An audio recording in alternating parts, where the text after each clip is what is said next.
Hi, my name is Jim Popolo, and I will be discussing the environmental impacts of e-readers versus books. But first, what is an e-reader?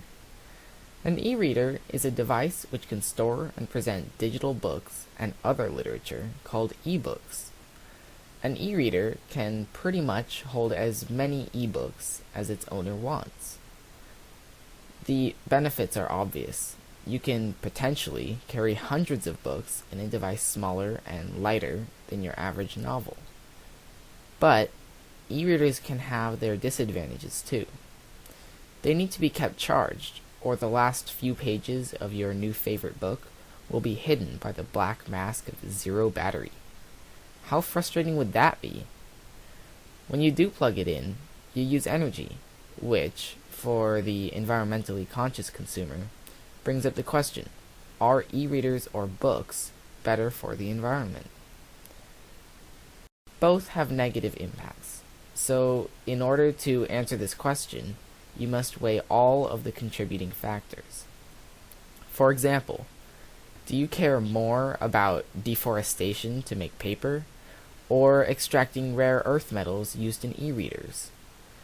Which parts of our Earth do you care most about protecting? Sounds easy, right? Well, maybe not. Exact comparative analysis is made more challenging by the fact that e-reader manufacturers are not disclosing environmental footprint information about their devices. Regardless, using the best information and calculations available, experts are able to estimate an approximate life cycle analysis for the average book and e-reader. A life cycle analysis is an evaluation of the environmental impact of a product, from the first tree that is cut down to make paper to the day it decomposes. It takes into consideration energy usage, material resource usage, health hazards, and pollution. There are so many variables when talking about books and e-readers, and the wide range of impacts each one of them can have, that when deciding which is better for the environment, you must decide what really matters to you. One of the first things to compare is energy consumption. Energy is used in all stages of the production process, from powering the machines that carry the materials, to the machines that make the devices, to the devices themselves, to the trucks that haul them to landfills. E-readers use about 100 kilowatt hours of fossil fuels just for manufacturing, including transportation for parts. For books, energy is needed to transport materials as well as to form and dry the paper. This amounts to about 2 kilowatt hours of fossil fuels per book. All of this energy needs to be supplied, and with only 10% of the world's energy production in 2013 coming from clean, renewable sources, the fossil fuels being burned are creating pollution and greenhouse gases, which are sent out into the atmosphere.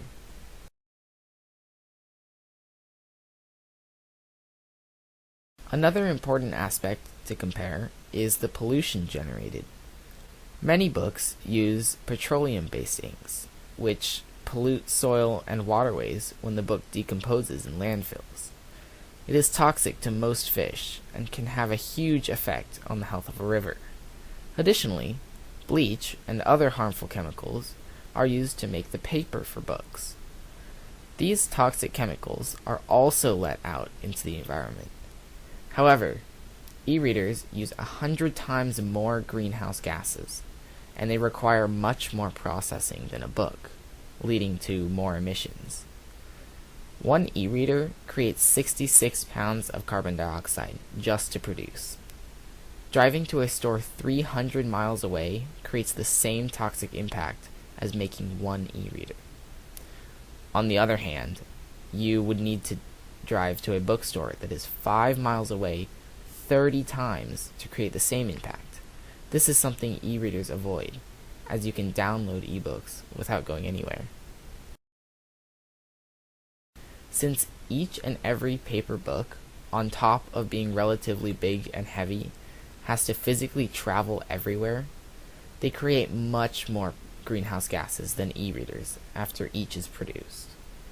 If you order a book and it is shipped 500 miles by plane, that produces about the equivalent pollution and waste as making the book to start with.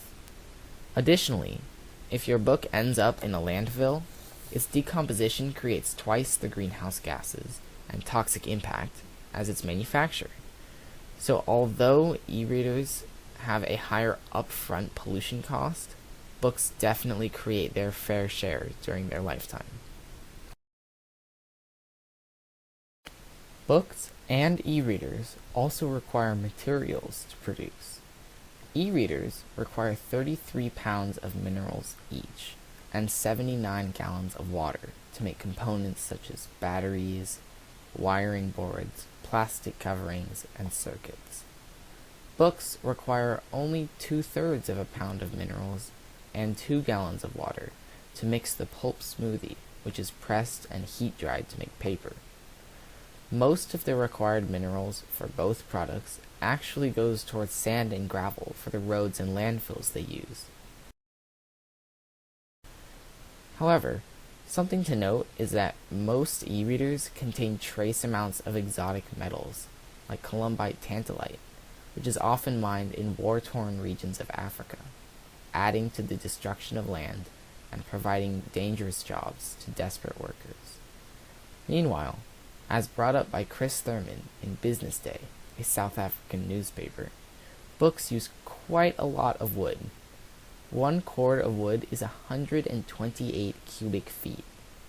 The world uses about 600 million cords of wood to make 300 million tons of paper every year. A good portion of this paper goes into books. E-books take all of 0 pieces of paper per year. The wood that books use are trees that are no longer turning carbon dioxide into oxygen or providing habitat for wildlife. Humans are part of the environment too, and the effect e-readers and books have on human health must be considered as well. Besides the inherent risk of having glass that could potentially shatter and cause cuts, e-readers and even books can be pretty harmful to us.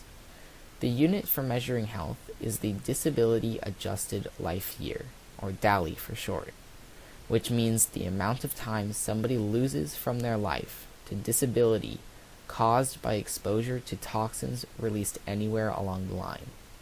I know, that's pretty complicated, but basically, the higher the DALY count, the worse something is for you. In the production process for both e-readers and books, nitrogen and sulfur oxides are released. The particles can travel deep into our lungs and worsen asthma and chronic coughing, or even increase the risk of early death. Also, e-books can have some pretty nasty chemicals in them. The USA and Europe both ship off their e-waste to developing countries, where it is either incinerated or ends up in a landfill. In these landfills, workers, including children, take apart the e-readers by hand looking for metals to sell. They are exposed to a variety of toxic substances, leading to devastating health problems for poor families. This causes the DALY count to go way up for e-readers. The Greenpeace organization works to ensure that e-readers are sent to incinerators with cutting-edge emission controls, which is much safer for humans and the environment. On average, the negative health impacts from making one e-reader are about 70 times greater than those from a single book.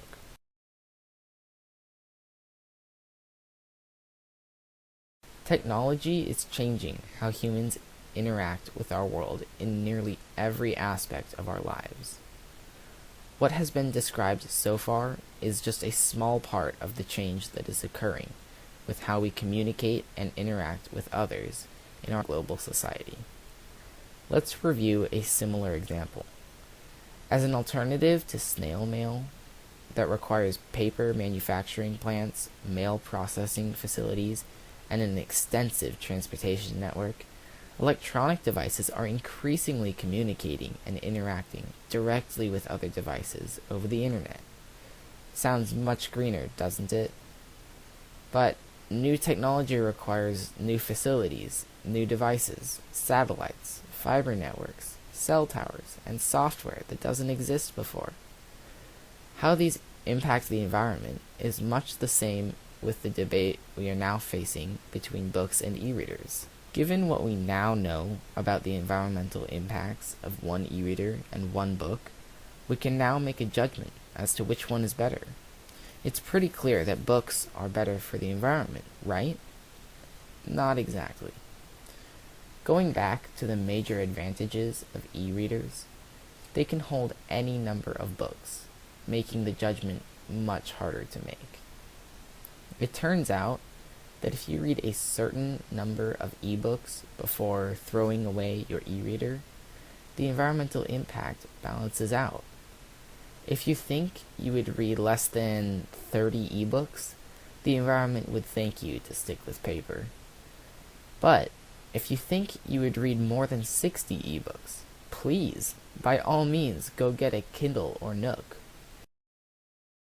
In between those numbers, about 30 to 60 ebooks, it's not really clear which one is better. If this is the case for you, take a look at your reading behavior. If you like to read at night, the amount of energy it takes to light a light bulb to read by for 2 hours is more than it takes to charge an e-reader, which usually has its own light and can last for many hours.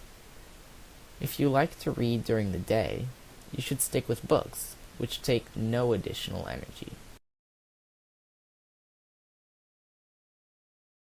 The bottom line is, e-readers are not going to disappear, and books are still a great option. Both devices will continue to be used for the foreseeable future. The real goal is to improve in all areas. Both industries are working to reduce their environmental impact. Printing companies are using Forest Stewardship Council certified paper and recycled fibers. E-reader manufacturers are eliminating use of toxic components, making their devices more energy efficient, and ensuring safe production and disposal conditions for workers. However, more can be done. Overproduction of books is and always has been a huge problem. It is incredibly hard for a printer to estimate how many copies of a book to print, and the guess is almost always way too high. Also, proper recycling methods for e-readers are still being implemented. If printing companies can reduce overproduction and efficient recycling centers and methods are set up, the global reading community could greatly reduce their impact.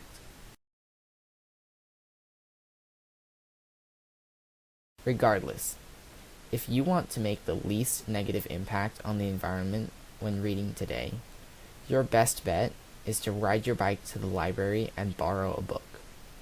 If you're still set on a more technological route, become a voracious reader and don't be tempted to replace your e-reader prematurely. We all know how tempting it is to get the latest and greatest gadget out there.